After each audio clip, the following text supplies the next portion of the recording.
Yeah, hello. So I just want to say that whether we like it or not, the US, the United States, President Trump must act on our matter. He must act to protect the persecuted Christians who have been subjected to genocidal attacks non-stop in the past 10 years. We've lost more than 200,000 people. My community is almost obliterated by these jihadists. So we, the victims, we are the ones who have invited the United States. They did not randomly on their own just say they're going to save Nigerian persecuted Christians and other moderate Muslims who are persecuted by the Islamic jihadists. They know everything that has been happening. And this thing never started today. It started long ago. Long ago when the likes of the APC of Buhari and Tinubu visited the US to complain about President Jonathan by saying Christians are persecuted. People are killed in Nigeria. They laid the foundation. And before then the US knew. So the US must come to save us, whether anybody likes it or not. And they will do it in no distant time. Yes, we, the persecuted, are the ones complaining. So it doesn't matter whatever the position of government propagandists, my friend Daniel Bwala, all this other one, the Minister of Information, the likes of Onanuga, the bootlicker, Fanikayode, the terrorist enabler, Shegumi, and another ethnic bigot who just revealed himself, Senator Shehu Sani, who has not been talking about the killings of our people. So our own priority is to be saved, and the US is gonna help us. That's the truth. I see a lot of people talking about bringing a very kind of foolish analysis by saying anywhere the US touches, there's always instability. That is not true. That is a lie from the pit of hell. You can't use the isolated cases of Libya, Iraq, Afghanistan to make your conclusion. In Libya, we knew what happened. It were the people themselves who rose against Muammar Gaddafi. And US only came when Muammar Gaddafi was killing these people like ants. And they imposed no-fly zone. You remember? They imposed no-fly zone. And the people did the rest. The young guy who shot at Gaddafi when he was hiding inside that gutter was celebrated as a celebrity. Was he an American? No. In Afghanistan, the United States went to dislodge Al Qaeda because of 9/11 attack. Yes, they may have recorded great failure there, but their objective was achieved, to dislodge Al Qaeda. And in 2011, they killed Osama in Pakistan by not even dropping boot on the ground. They came on Chinooks, dislodged him, killed him, picked his body, and dropped in the sea. And so when you begin to complain that anywhere they touch theirs, it's a lie. US touched South Korea when the two Koreas were embroiled in war. US went there, they supported Korea, and today South Korea is one of the most prosperous nations in the world. US went to Japan during war, took over Japan, and today Japan is one of the 5 biggest economies in the world, the most prosperous nation in Asia, and the most stable nation.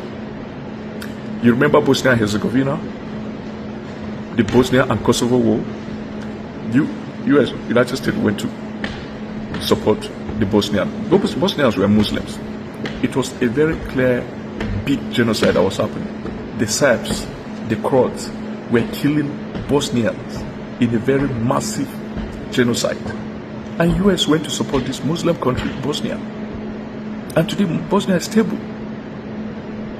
So United States intervention. How about the Second World War, when United States led the Allies to dislodge Germany, to dislodge Mussolini in Italy, Hitler, Germany. And today, these are very prosperous nations. US touched all those nations, and US rebuilt this nation through the Marshall Plan. So what are you saying? US touched Colombia when the drug lords took over Colombia. They finished Escobar, finished many of their drug lords, and today Colombia is stable. How about Panama? Stable. So what are you guys telling us? How about Kuwait? Have you guys suddenly forgotten Operation Desert Storm? When Saddam took over Kuwait, invaded Kuwait and took over Kuwait, US went there, they dislodged Saddam, they returned Kuwait back to its sovereignty, and Kuwait is one of the most stable countries and most prosperous countries in the Middle East. So why do you like using the isolated cases of Afghanistan, of Iraq, countries that were already in turmoil, of Libya, countries that were headed by terrorist sympathizers and terrorist enablers, Gaddafi, who was sponsoring terrorists all over the world. And then, talking about US coming to Nigeria, look, US must intervene in our case. And all these people like Sheikh Gumi, the Sultan, and all those, look, US is not just intervening in our case strictly because of us, 100%, but also because of them. Because if they allow what the Fulani jihadists are doing in Nigeria, Nigeria will become a breeding ground like Iran to become state sponsor of terrorism all over the world. And that was what led them some years ago imposing this visa ban and restricting visa approvals to Nigerians. Long before now. Because they knew that during Buhari's regime, Buhari opened our border to Fulani terrorists from all over Africa, especially West Africa, the most vicious of the Fulani terrorists. He wasn't even bringing the good ones. He was bringing the bad ones, dangerous ones. And Pantami, who was in charge of communications, was giving them NIN. Was giving the NIN, ID card of Nigeria. And so they have Nigerian passport. The most dangerous Fulani jihadists across West Africa. They have Nigerian passport, courtesy of Pantami and Buhari. Buhari, a jihadist enabler, and Pantami is a terrorist sponsor. We know the history of Pantami. When as a teacher, just a teacher in ATBU, he instigated the killing of a Christian on the allegation of blasphemy. As a mere teacher in the school, in ATBU Bauchi. So those were the guys who were holding strategic positions in Nigeria under Buhari to enable Fulani all over, the most dangerous ones, to come and become Nigerians. So they are holding Nigerian ID cards and Nigerian passports. And that is why Nigeria has the highest number of terrorist organizations in Africa, compared only to Somalia. And it happened, all this happened during Buhari. Proliferation of terrorist organizations, of Fulani ethnic stock. So the US is coming to protect our national security, and also to protect us, the persecuted Christians in Nigeria, who have been suffering genocidal attacks.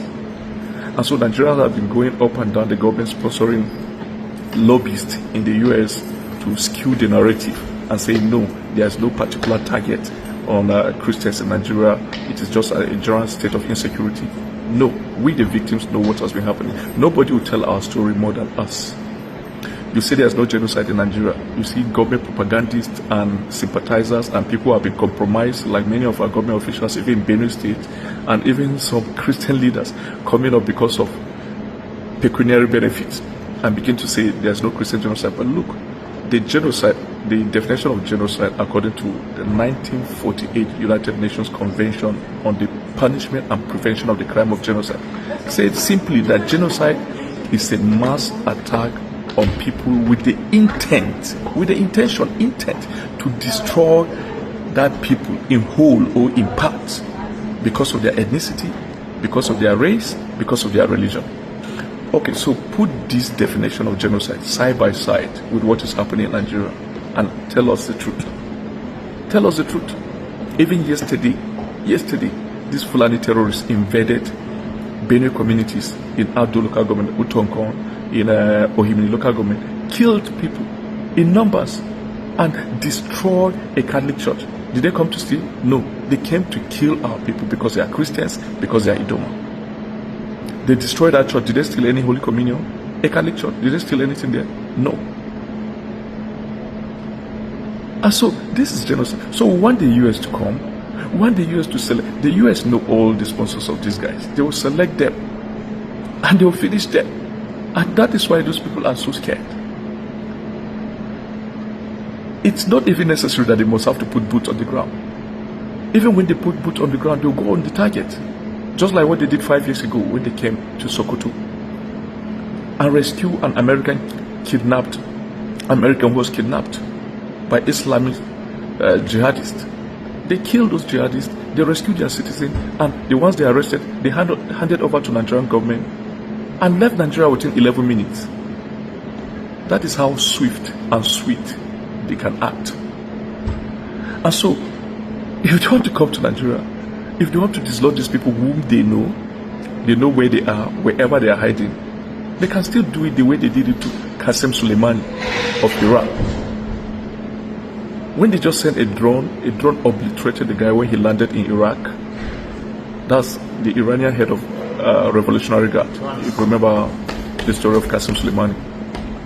And then, if you remember the way they dislodged the guy in Hezbollah, the Nasrallah, even in the deepest part of the bunker, the Israeli missile got him there. These people, they can fish you out anywhere you are. They can fish you out anywhere. So that is what we need. These guys need to be fished out. Nigeria is not going to go into turmoil. Rather, the attackers will become the victims themselves, which is exactly what we want. And it must happen. It must happen.